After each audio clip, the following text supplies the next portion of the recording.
is Jerry Gill, and today is October 13th, 2008. I'm visiting with Judge Thomas Bennett in his home in Oklahoma City. This interview is for the O State Stories Project of the Oklahoma Oral History Research Program.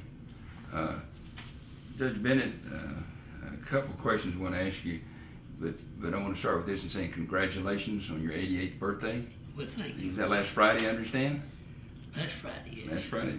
Did you get candles and the cake and the whole? Well, I have diabetes, so I can't eat the cake. Oh no, that's terrible. Oh my gosh. Well, congratulations on that Thank birthday. you. I'm going to start with that.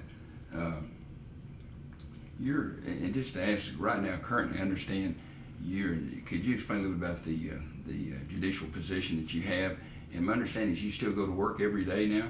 Oh, well, every work day. I don't go here on holidays or Okay. Sundays. Every work day, great. Could you share with us a little bit about what your position as a judge is? I'm an administrative law judge with Social Security. Okay. And because I don't have a valid driver's license now, we have the equipment. I can sit in the office in Oklahoma City and hear cases in places like Lawton and Amarillo and so on. But as the administrative law judge in charge down there says, we can go to anywhere in the United States. But Right there. right now we're getting cases in this region. We're trying to keep the region caught up, of course. And so you represent a region then larger than the state of Oklahoma. What states are in your region? Well, I'm not positive, but out to Arizona, I know it is included, and Texas and Oklahoma. I believe that's about the scope of our region. Well, now, how many years have you been in that position? Well, I didn't start being a hearing examiner until August of 1972. But I was in Washington, D.C. hearing office in that until August of 1972. And, oh no, I beg your pardon, I came to Oklahoma in summer of 1980. Oklahoma City hearing office when the office went enlarged to 14 judges. But my volume, of course, was down when I couldn't travel. The only way the volume I had for 10 years could be done was starting the hearings at 5 in the morning. Wow. I say starting at 5, scheduling officially at 6 in the morning. In most places, some places only 7 when I first started. But there was all kinds of snow and other problems, and I would tell them that I'd be there at the hearing room at 5 o'clock in the morning, and if they had a conflict and could be there with their witnesses with them, we'd get them heard sometime during that day as quickly as we could. And I was averaging about what was scheduled for these places that were so badly. We had cases that I was hearing there the first year, most of them that requested a hearing more than 3 years earlier, and they were just backed up and they couldn't be handled. We got all the black lung cases. I say we did. Congress put them in to Social Security, but it was about a 500,000 cases, and that really backs you up. Now, black lung cases were all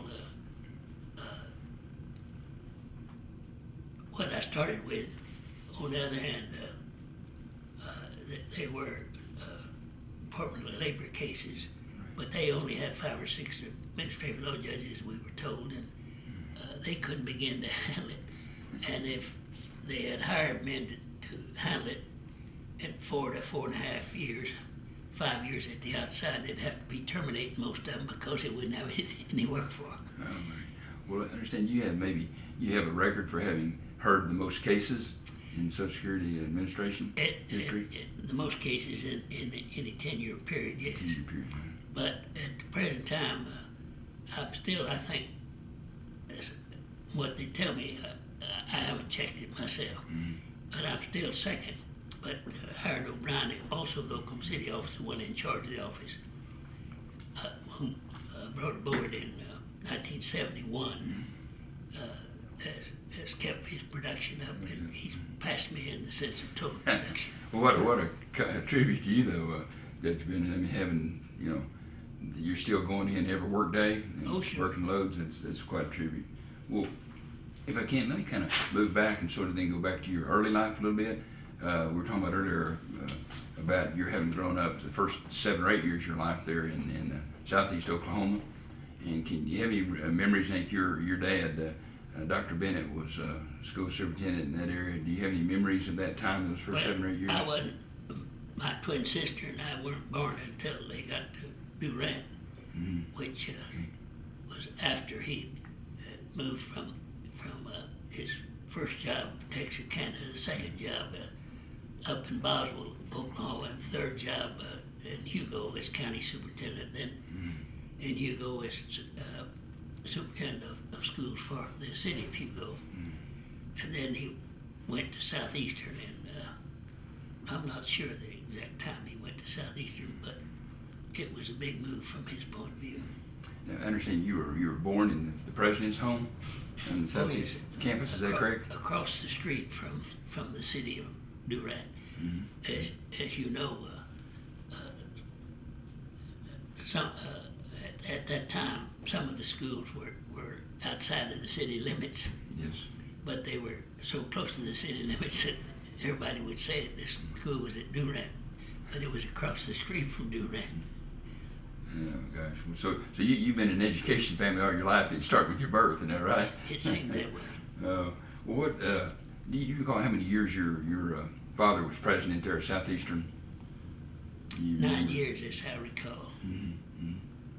What do you remember a little bit? Did he share with the family in later years with you kind of the process that got into the then Oklahoma A&M, now Oklahoma State? Well, you got to remember those kind of things in those days. If someone was really moving work in a big way, they were noted in the whole area. Southeastern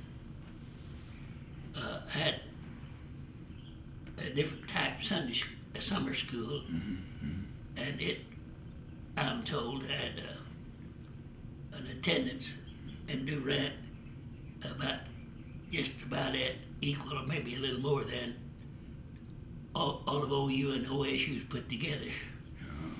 But the summer school was set up to where the superintendent of schools of different groups in that southeastern quarter of the state would come in and head up one division or another of the summer school.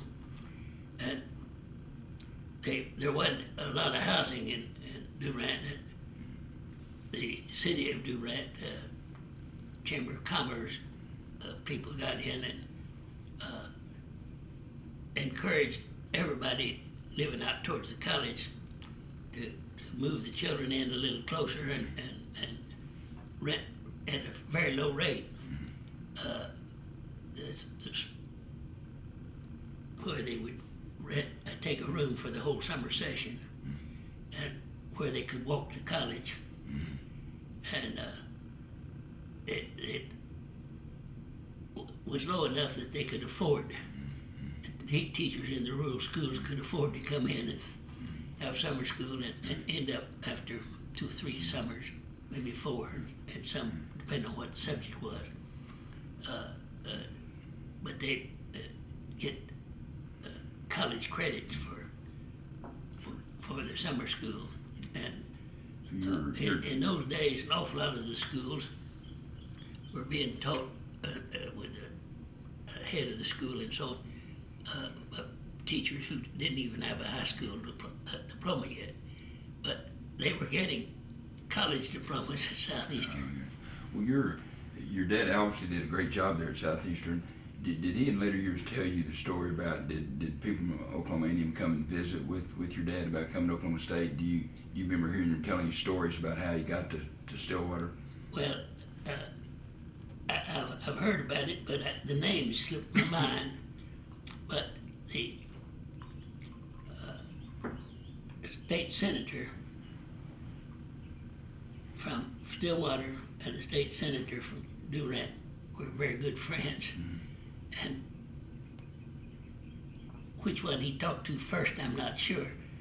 But it was first, they wanted him to come in January, and he said he couldn't come till after the summer school because summer school was a big thing down there. Right. And he had a public relations matter dealing with the Chamber of Commerce in Durant, which was helping greatly. But the different fields that they were teaching depended on what the students really wanted. And they would get people from the school systems and all of southeast Oklahoma in just for the summer school sessions.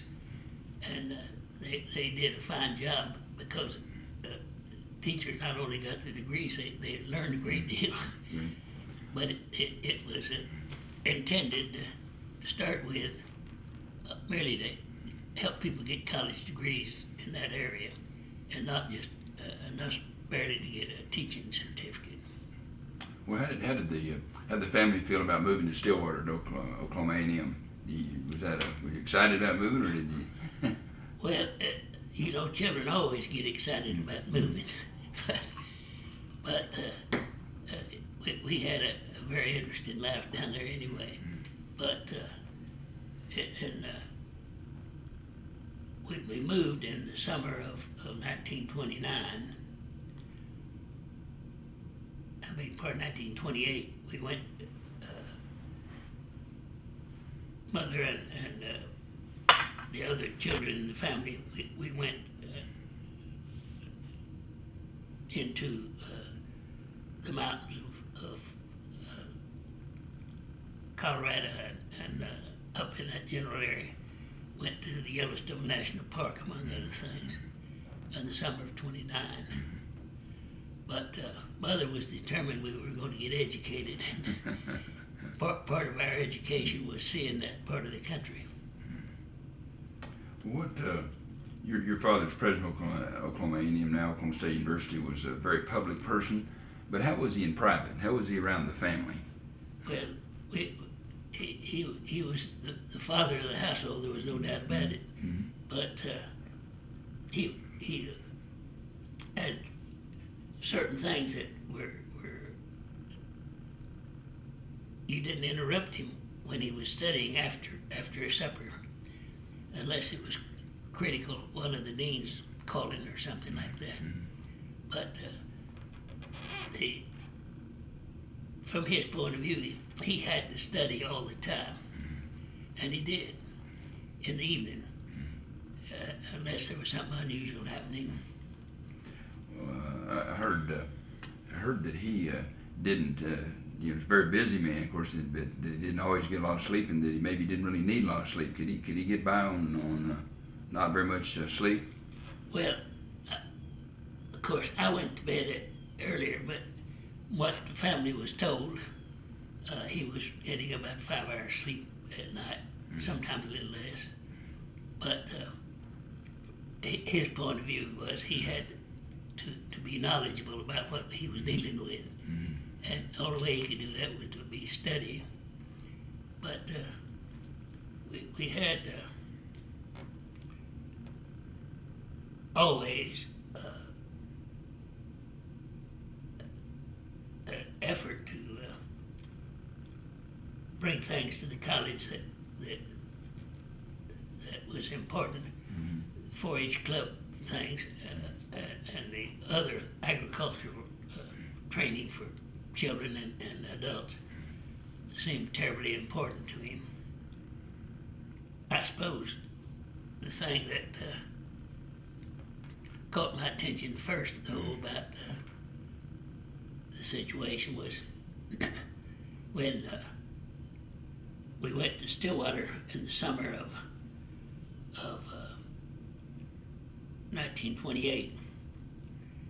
They had a board action to tear down Old Central. And when Dad heard that they were about to come up and tear down Old Central, they had an emergency meeting of the board and they canceled that thing. My father had the view that Old Central was about the only place that some of the people who graduated from A&M could identify with, and if you were going to have alumni participate in helping the university, they had to keep the places that were that the graduates, the alumni, associated with. Well, he was very much supportive of alumni involvement, wasn't he, in his presidential career? Best I could tell, yes.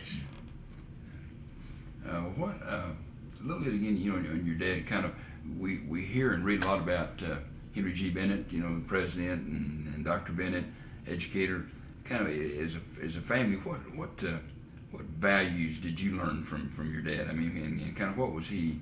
Did you have chance as a child? I mean, did he have time to spend with you and the family? Oh yes, he was very careful to take part in things that such as birthday parties for the children and so on.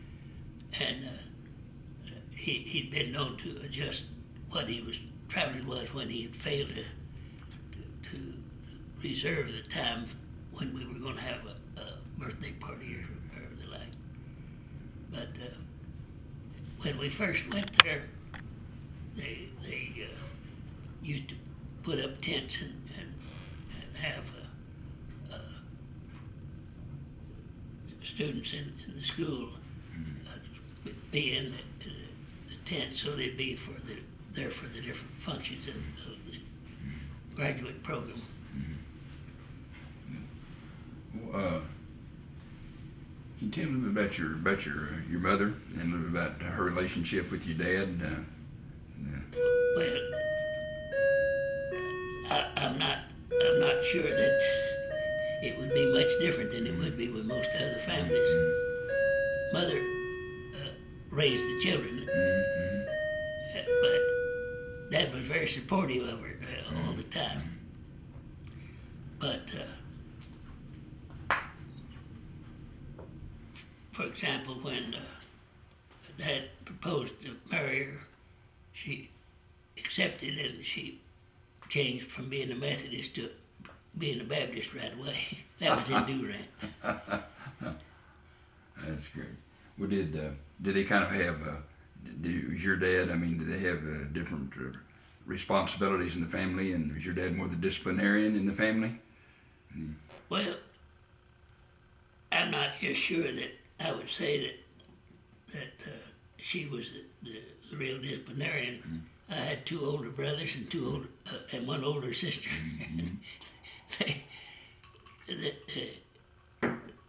I'm sure what they did, Mother approved of, or they wouldn't have done it. But I was being instructed. Among other things, we always had, as long as we lived in Durant, a substantial garden, and I was supposed to hoe and rake and whatnot. When I got up to being in the first grade, and it never occurred to me that wasn't just part of what everybody did.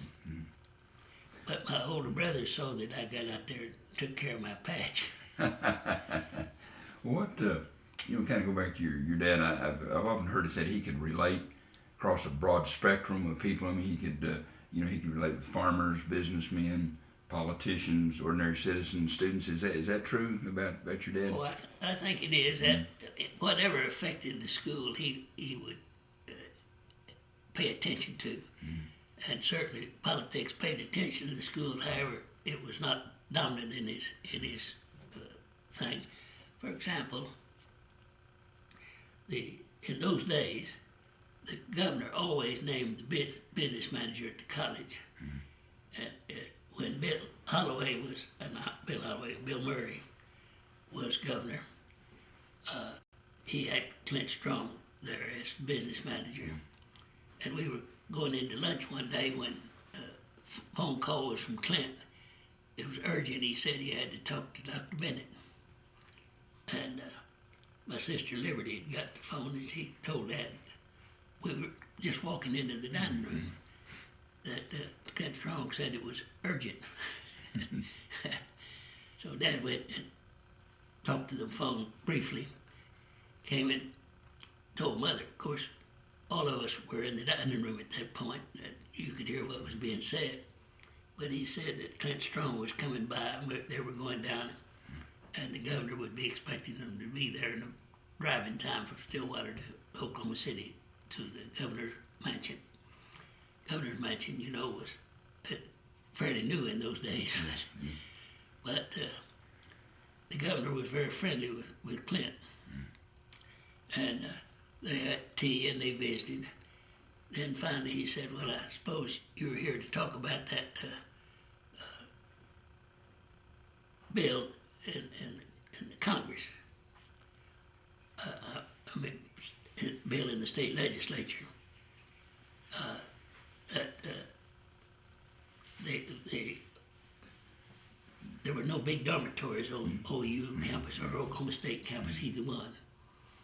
And the people from OU got a bill, a very nice bill, to build a big dormitory, but they couldn't get it out of the committee.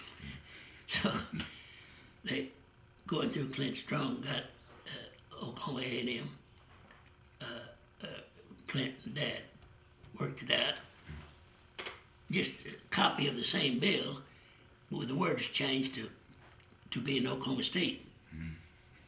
Got authority to build a large dormitory, and it'd be on the campus. And anyway, Clint says that now the people from OU want their bill vetoed, and so I've already signed the veto on that one. And I suppose you want yours vetoed also. And I'm told, I'm not sure if it was from Clint, but I was told that at that point Dad intervened and said, oh no, we want our bill to be signed as a bill approved by the governor, and therefore become a law in the state of Oklahoma. And the governor says, well, I'm inclined to veto it, just like the OU bill.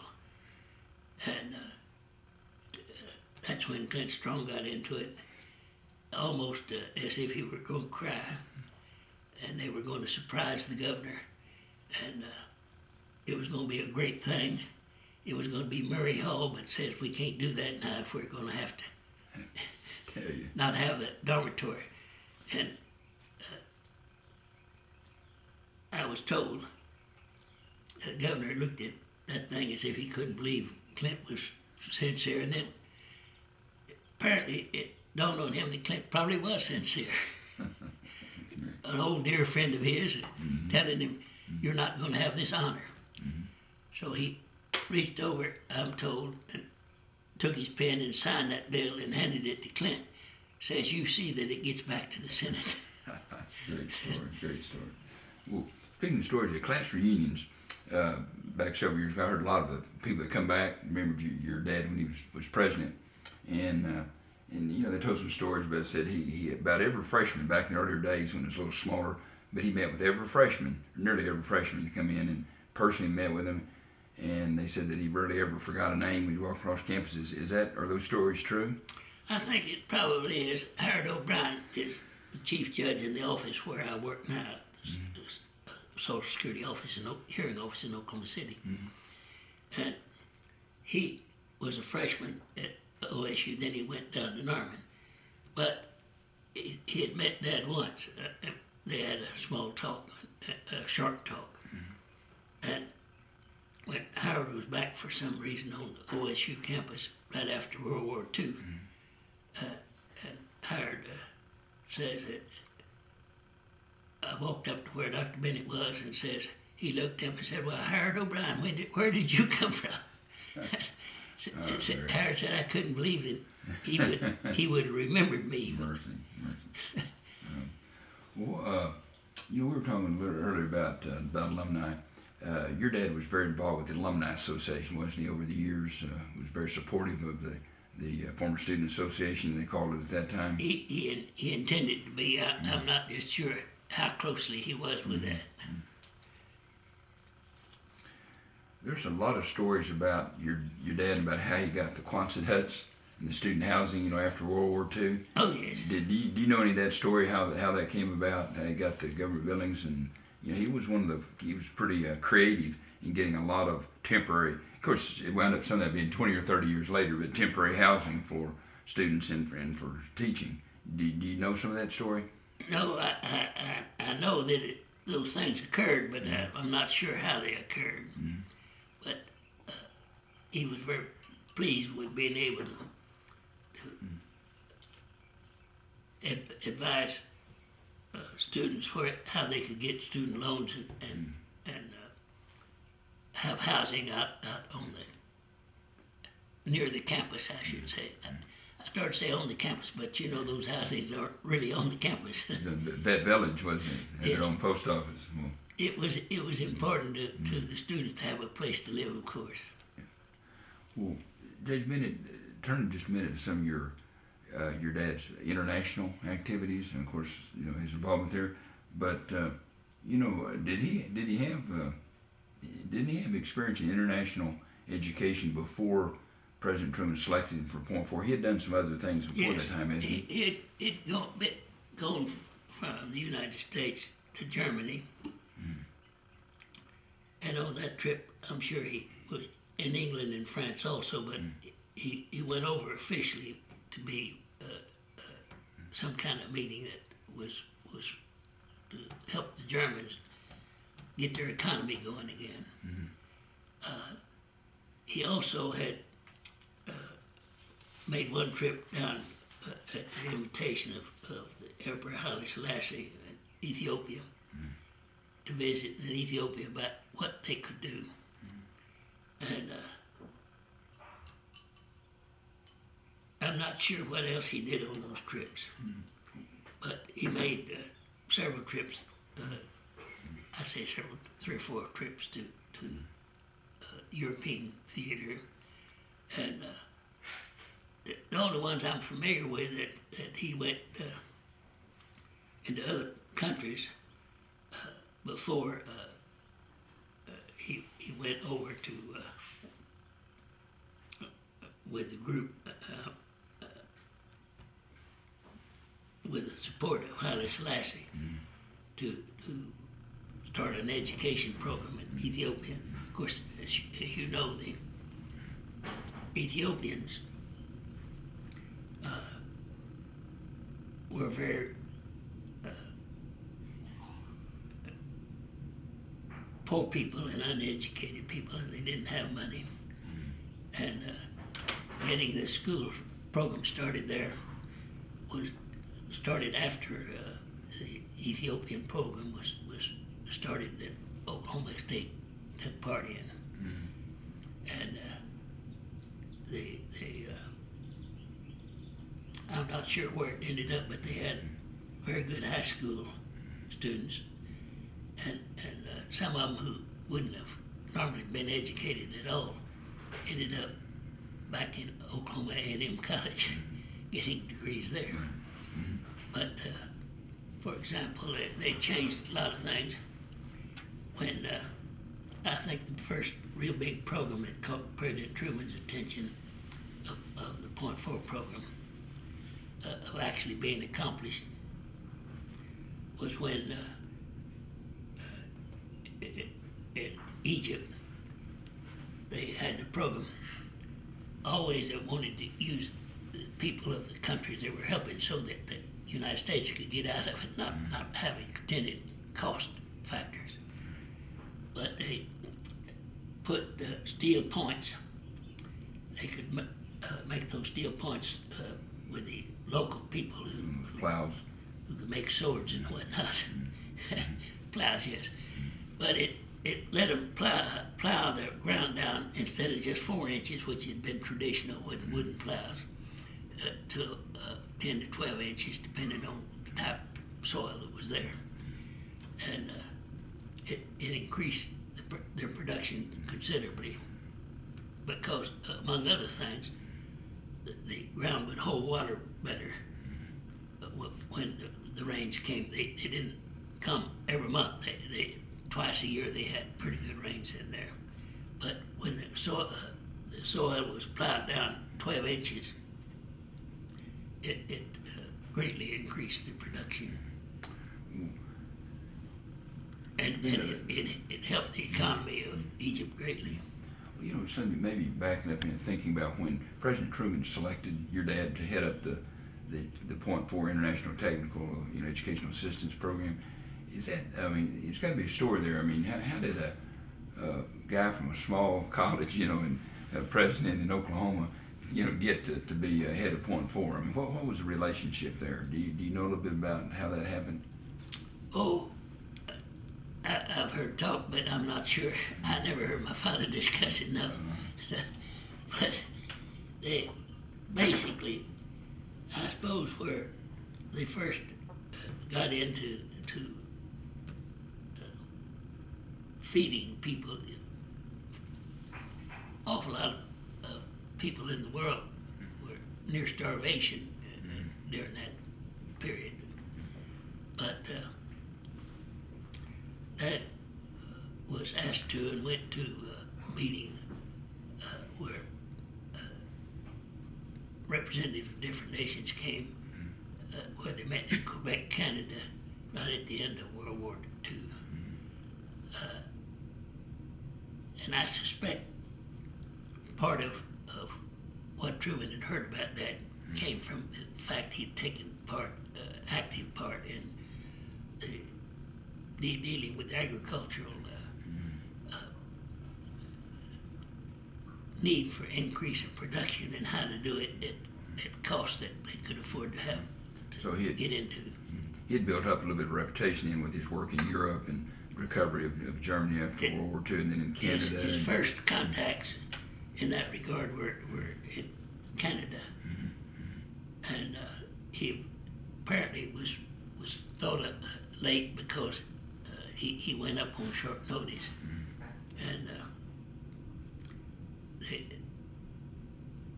he took some things with him, but from the college, 2 or 3 people, I'm not sure how many, caught him up with him in Canada, bringing the rest of what he would need. But he apparently not been originally planned to be in that program in Quebec, but when he did, apparently a lot of people who went to those kind of meetings as a political matter didn't have the faintest idea about some of the agricultural problems.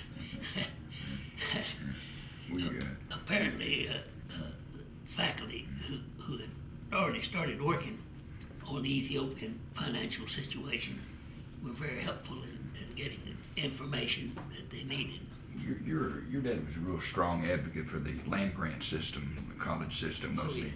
And he did a little bit of that philosophy of, that three, the triangle, the 3 parts. Was that a little bit of his philosophy in international education as well? Oh, I think so. I think that's the way the Southeastern State Teachers College, and that's the way Oklahoma A&M College came to be active in the foreign programs. Was there I've heard that Dr. Bennett had a close relationship with U.S. Senator Robert S. Kerr, and I know that Kerr and Truman, I think, were close in the Senate before Truman moved into the vice presidency and then the presidency. Did that relationship that your father had with Kerr, did that help him also make a connection with and be known to President Truman? Probably did. I'm not sure how the relationship started, but I'd say that they were good friends in a political sense, but probably in a personal sense also. But every now and then, the senator would go up to Minnesota where he had a place to relax. And he or one of his aides would call Dad, and Dad would go spend 2 or 3 days with him up there. But the senator and Dad think we're good friends basically, but I think they helped one another also. That each of them realized that they didn't have the contacts to do the things they would like to do completely, but if they put both of their backgrounds together, many of the projects that they were interested in could be moved through contacting those who would be affected by it. And their relationship started back then when Mr. Kerr was governor of Oklahoma. They were Well, I think probably got started a little before he was governor, but before he was governor. but they Bob Kerr, as you know, had that place for him and his family over there in eastern Oklahoma, southeastern Oklahoma, and quite a lot of activity would be when Kerr would have groups down from other areas of the United States in southeastern Oklahoma, but they needed always to have something that we were doing in Oklahoma that would be of interest, say in Minnesota or of interest in California. But I'm sure that in the college you know that different ones went with them depending on what it was that Senator Kerr was interested in. What do you think in international policy and international education? What do you see here as your father's legacy? What do you think he's best remembered for, and what legacy he left? Well, it's hard to say. You're dealing with people who even now, so many of them don't have enough food. So many of them don't have enough of anything to really culturally grow. And my father's concept was totally different than most of the foreign policy things where we put the money in and we ran it and financed it as far as it stayed there. Dad's attitude was real simple. We worked programs out so that they can be handled and financially handled by using the talents of the area involved, and where some of the government agencies and areas involved will basically do the financing, starting with only a small portion and slowly graduating where they take it over completely, because it was really not an American program, it was their program. You mentioned about the steel tips on the plows. I'd heard that your father's philosophy was that you sort of, if you teach a person to fish, they can feed themselves. But he believed in technology that they could handle locally and that they could finance, as you said. Oh yes, I think part of his success, and Bob Kerr would have been very active in that, was figuring out how they could get the local people to handle it, or how they could change the program so that now, instead of it being a United States program there, it would still be the program of the local people, but working into it financially on a slower basis. Where they have local ownership in it. Where you use local people and the local people resources to make those programs go. It seemed like I read, and I'm paraphrasing here sometime, Judge Bennett, your father said that he wasn't as worried about communism as a lot of people said. If you teach people how to feed themselves and set up their society where they have a stable government and they can feed themselves, that communism really isn't a viable option for them. Is that a little bit of his philosophy? Well, I've heard that, and that would seem to be compatible with what my father thought, but I never heard him discuss it, so I don't really know that I would put that to his credit, although it's consistent with what I know about what he was doing. What are I was struck with the fact of having read a lot about your dad and his international involvement. He had some things, he got it right. on some things about how to do international policy and affairs, and understood it, that perhaps we'd be better off if we had the same understanding today. Does that jive with what you knew about your Yes, dad? no one has to tell you that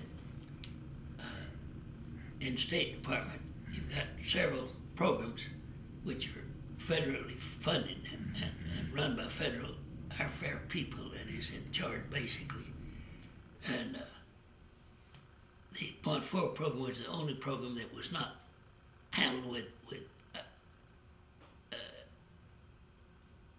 their resources basically, and intended to phase out American input as we could, and they still have the benefit of the program. I guess unfortunately your dad, because of his tragic, untimely death in the plane crash, really didn't get a chance to, wasn't in that position very long. Do you think his legacy would have been more recognizable had he had an opportunity to spend a few more years in that program? I think so. Actually, he would have been squeezed out 3 or 4 times when he couldn't handle the national political situation, even Bob Kerr. He'd go over and talk to the president, and President Truman never really just jumped in where he was telling everybody just leave it alone. But he would pull him off enough that Dad could go ahead with his program. But after Dad went out, there wasn't any, the 2 or 3 who were knowledgeable enough to handle it and who'd been with the State Department were also in that plane crash that Dad was in, where they all got killed that were on the plane. Remember, they flew from Egypt across to Iraq. I think they stopped somewhere in Israel on the way, but I'm not sure. And they got to Iraq, and then they flew into Tehran.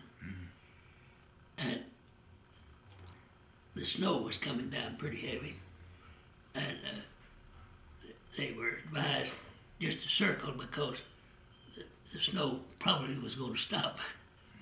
If they'd make a wide circle, it'd be all right. But what they didn't tell them was the mountain on the east side was above 4,000 feet, and the plane was flying at the time they were advised at about 3,000 or 3,500 feet. And anyway, when it flew into the side of the mountain, they were at 3,500 feet. And neither the pilot nor the co-pilot had ever flown east of Iraq, the major city in Iraq. But nobody in the airport advised them about the height of those mountains there. And as you know, in their airplanes, they didn't have all of that information that we have on American planes. Well, looking back, your dad, what factors most influenced, your dad's direction of his life? For example, I'm thinking the importance of education, work ethic, religious values, family. He sort of lived the American dream, didn't he? I mean, come from a middle class American family and rose to doctorate and. Well, the family there in southeast Arkansas, most of them were rural people in southeast Arkansas and the smaller communities. Well, but they farmed basically, not only to eat themselves, but to sell so that they would have some money. And yes, you'd call them middle class, I guess. But they were, I don't think of farmers in rural Arkansas as being financially well off, basically. Well, it seemed like education was kind of the route that your father took and your family at that time took to move in and kind of, if you will, to have a piece of that American dream. And it seemed like education was one of those values that stayed with him his whole life, about educating people and giving them the opportunity to better themselves. Is that something if you get proper equipment and don't buy things that you don't actually have to have, the agricultural program properly used will be better than just like they were at the Civil War time in the rural part of Arkansas.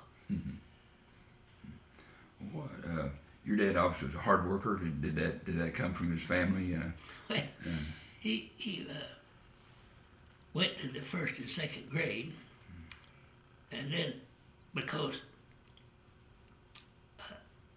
they were so poor, they kept roomers and boarders, but they were poor folks, and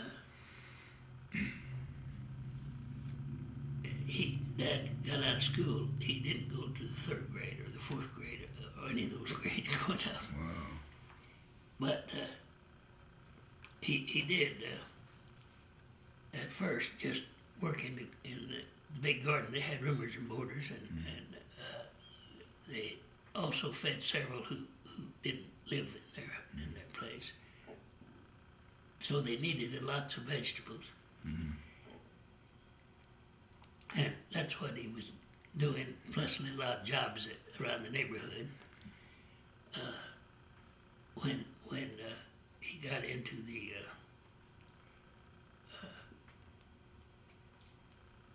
program of rural free delivery, rural mail,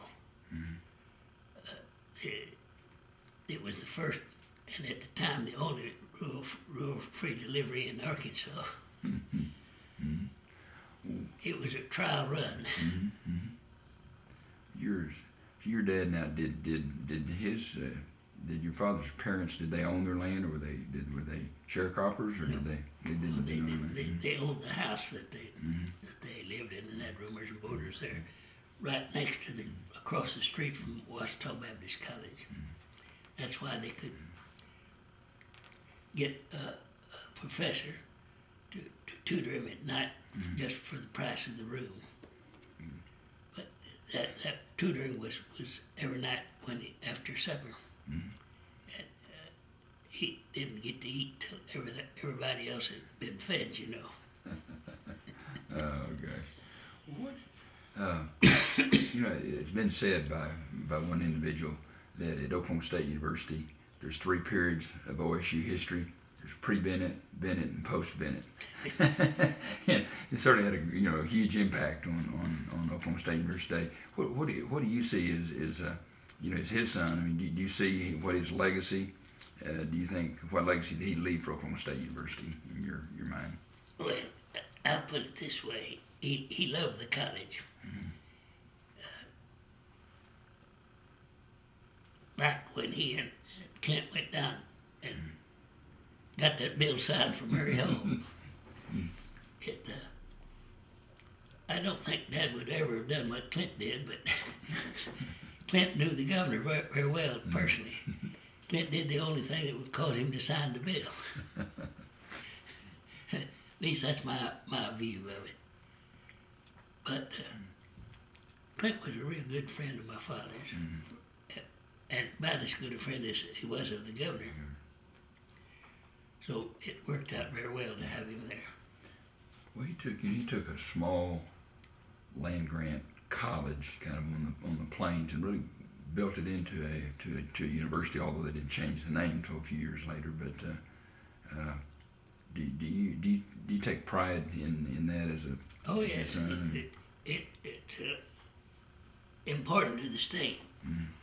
I don't think, but you were there and you know better than I do. I don't think they went into anything that would just cost money and look pretty. It had to have a utility for them in order to spend money on them. What, Judge Bennett, kind of maybe changing a little bit. Can you share a little bit about your education, your career after you left Oklahoma State? You graduated what year? Would have been about around 1939 or so, 40? No, I finished college on June the 1st of 1942. 42, okay. And on June the 2nd, I was in the Army. In 1942, they were short of manpower. They needed everybody. Well, I know that in our previous interview, you got quite a bit of information on your war. But what about after? If you got back from the war, then you went to law school. Is that right? Directly to school. Actually, I went to law school by mistake. I wrote down for my wife from Japan that I was going to come back and go to the School of Agriculture into their business area for Oklahoma at that time, and I think still, and use business administration techniques in where they're having crops that are being shipped and so on. But we got back, hit a typhoon and shortly out of Japan, and apparently the captain of the ship had a reason to get back to San Francisco on schedule. And of course, when that typhoon was literally diving down, up, down, going head on into it, the ship began to leak a little bit. It never got threatened with sinking, but the pumps and whatnot they had to throw the water out couldn't quite keep up, and finally he realized he had to turn and go with the storm, and so got off course, but he by radio was given the information to San Francisco that he'd be off almost 24 hours getting in from the original schedule, and to get a dry dock clear because the ship was leaking fast enough that he could make it to San Francisco, but he couldn't go much further without. But those big steel things with guns on the inside circled around concrete, and then more steel things. 3 of them in front of that huge ship, that big ship right at the end of the war. All 3 of those were smashed in like they'd done it with sledgehammers. I couldn't believe that you could do that with water, but they did. So you got, at least you got back on time though, pretty close to on time back to San Francisco. Now that radio man had been in the South Pacific for a short while, and for some reason I'm not aware of, I got a chance to meet him and knew him, and he was always wanting to know about this, that, and the other thing, and I was the only officer taking patrols out deep into enemy territory. Of course, the only reason I went was real simple. I had the best scouts in the Army, best shots, quickest, and very accurate. They made me look like a beginner, and I'd been on the team that won the national championship, you know.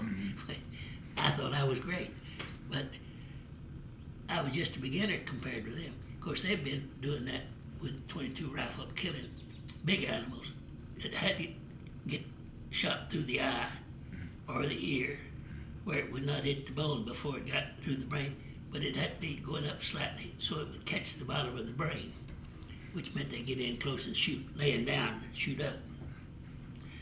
But they'd started doing that with a 22 rifle with just a 22 short shell. Now, from my point of view, we never were that poor. That 22 ammunition was not expensive, but it was a very expensive thing to them, and they would get the only real meat that the family would get to eat, the ones that were with me. But 2 of them had been raised in an orphanage in Louisiana, but 15 of them, in the household, there was no man in the household, just their mother. And their father or grandfather or a neighbor gentleman who was kind would take them out. But they never had more than 1 shell for 1 day. And it took them about a year to get to where they could actually kill an animal that way. That was where it would drop dead on the spot. And then they had meat for 3 or 4 days, you know. They killed a big animal. Dr. Bennett, have you been, since you've been in several places, Washington D.C. around, but have you stayed active with Oklahoma State University? Have you been connected with the university over the years? Well, in a sense, not regularly in the sense that you were thinking about, but when we happened to be in Oklahoma, we'd normally check in with somebody there in the university that we knew. Mm-hmm. But the one I knew the best is retired. What's Bob's last name? Ham? Ham? Oh, Bob Ham, sure. He retired, and the dean of the library, who I knew fairly well, has retired. So I haven't Some of those stopped by there relationships. much. Mm-hmm. Well, I guess we were talking about earlier, Archie Martin, A.O. Martin, Oh, sure. was probably the person you remember as very head of the well. former student association. Yeah, I'd known him since we must have got acquainted with him when I was still in grade school. About fourth or fifth grade. I think his son, the retired physician, still lives up in Perry, he's still alive. Perry, I don't know if you'd stayed in touch with him or not, but. Well, they were good people. Judge Bennett, we talked about earlier in our conversation about how important alumni were to your dad, and he felt to the college. Do you recall kind of the association, the relationship with the former student association? Did he attend a lot of events? Did he visit the reunions when the alumni came back? Was he active in that way? Well, he was very interested in the programs that brought students to the campus, and very interested in the programs that let them have some skills they could use and get paid for while they were finishing school, college. And Well, I guess one that have you been on campus recently? Have you seen the construction that's going on a campus? good deal of it, yes. There's I think supposedly currently underway or scheduled over the next 10, 15, 20 years. We have about $700 million worth of renovation, new construction. Now, would that have made your dad proud of Oklahoma State University? Because he had that original plan where he grew the campus quite a bit. This is another big change. Think he'd have been proud of what's going on today? Oh, I'm sure he'd be proud of the university, because he was proud of it from the day he started there. To him, it was very important that it be something higher that would be available to the students of the state. Great. All right. Well, I guess I got one last question. Is have you met Boone Pickens? What do you think about Boone, his support for Oklahoma State University? Well, I've spoke to him, but I haven't really known him, no. But I think he's doing a great thing for the college, for the university, I should say. Well, I want to kind of end on a couple of stories. We were just talking, and you before we were on the camera and the audio, about some of your father's stories when he was down at Boswell and in Hugo. And could you share with us some of the stories when he was county superintendent? He was visiting schools there there in Choctaw County. Oh, sure. Well, I think the story that I remember the best, it happened not too long after he became superintendent of the county. He had been superintendent of schools at Boswell, but he was now at the county courthouse, and they were having real trouble getting anybody who would teach that school down there on the Red River. Really, it was almost on the coastal plain, just north of the river, the Red River. And a colored gentleman with a high school education said he'd take that job. That would pay a little better than what he'd been working at, and he wanted that job. And at first, everybody was recommended against putting him down there because he hadn't had any background with colored students or white students either. But finally, they were desperate to get someone to run that school. They just hired him. And about 3 or 4 days later, Dad rode his horse down there to see what was happening. And when he came on the hill looking down at the school, everything looked normal. Horses were in the lots for the horses, the buggies and the other transportation items were there in the normal places, and nobody moving around. So then he rode on down to the building, and it was apparent that things were pretty normal, but he stood up in his stirrups, and he could barely see into the schoolroom, and the students were all at their desk. And he could tell something was happening, but no, he wasn't just sure what it was from where he was on that horse. So he got off the horse and tied him up there and walked to the door, meaning to talk to the professor as soon as they broke for lunch, which was pretty soon. It was to be pretty soon. And he said I must have exposed myself too much, because he announced in a loud voice, bringing his students to attention, that the county superintendent was here. I was going to speak to him. He said a few words, and they dismissed them all for lunch just a little early. And then he's talking to this teacher, the man teaching the school, and said, how do you keep the discipline here? Oh, he says, real easy. Says, most of my students bring their meals in the little pails, and they're in where they put their coats, but their names are on those pails. And says, when I acts up, I eats his lunch.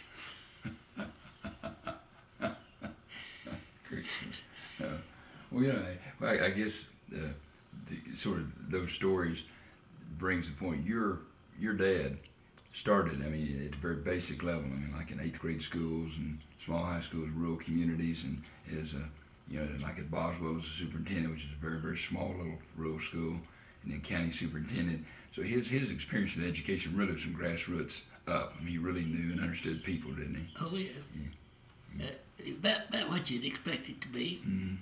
He was very much interested in what would be helpful to the students, and what would have long-range effects on the students.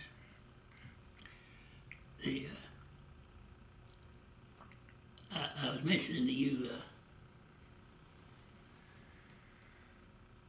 I hadn't intended to go to the law school. I'd written my wife from Japan that I was going to go to agricultural school in the business area. And we had ship problems in a big typhoon, and we finally ended up showing up not in San Francisco, where we originally were scheduled to be, but in Seattle. And had a little bit of time there, but we went from Seattle. It slowed us up into Kansas, where I was separated, Fort Leavenworth, and my brother Phil was the judge advocate for the Command General Staff School there, and I was having lunch with him. I called the Dean of Agriculture at Oklahoma A&M, and by this time it was about the 18th of October, and he said, well, no way we started the last week in August. There's no way you could catch up and be normal in school. So I'm recommending that you actually start in January, the next semester. But I'd known him a long time, and he volunteered to give me the names and business telephones of 5 deans of agriculture from this area. And the ones I think about is Kansas and Texas, A&M colleges. And I called each of them, and same thing. No way we could justify recommending you coming in now, because we're in October. We were past the middle of October. Anyway, went to lunch, having lunch with Phil, and the place was full. And the Judge Advocate General, who had seated next to Phil in two classes when they were getting their master's degree at Harvard College in law, came in and looked around and said, walked over where we were, he said, "Y'all got a spare chair, if you don't mind, I'll just join you." Then he's trying to be polite, he's asking what I was doing, and I told him that I just wasn't sure, and why. Oh, he says, "You can go to Harvard Law School. You all you gotta do is walk in there and tell them you're there to go to law school wearing your uniform." Says, "Got on my desk this morning a request for more funds, they need more money." They're just starting school on the 20th, or 21st, 20th, I think. I signed in on the 20th. Anyway, deep snow. We got into Chicago real late. In Chicago, you change to a totally different railroad to go into Boston. And me and five other, the other five were all Navy people being discharged. And we got into a taxi that it doesn't sound like much of a problem, except all of us had a bag full of clothes and other odds and ends like shaving equipment and so on. And you get into a taxi, and even though the distance is short, it seems like a long ways. But we got there, and the man opened the door, didn't want to know what train we were going to be on, and told him that everybody was telling him the same thing. We're going to Boston. He said, "That train's leaving right now, you better get up there quick." And we went running, carrying our bags. I had fairly serious wounds in legs with being in a foxhole with grenades going off. But nonetheless, I was bringing up the rear, but I was close. And one of the fellas, who apparently wasn't in very good shape to start with, was panting, and he stopped to get his breath. He didn't make it.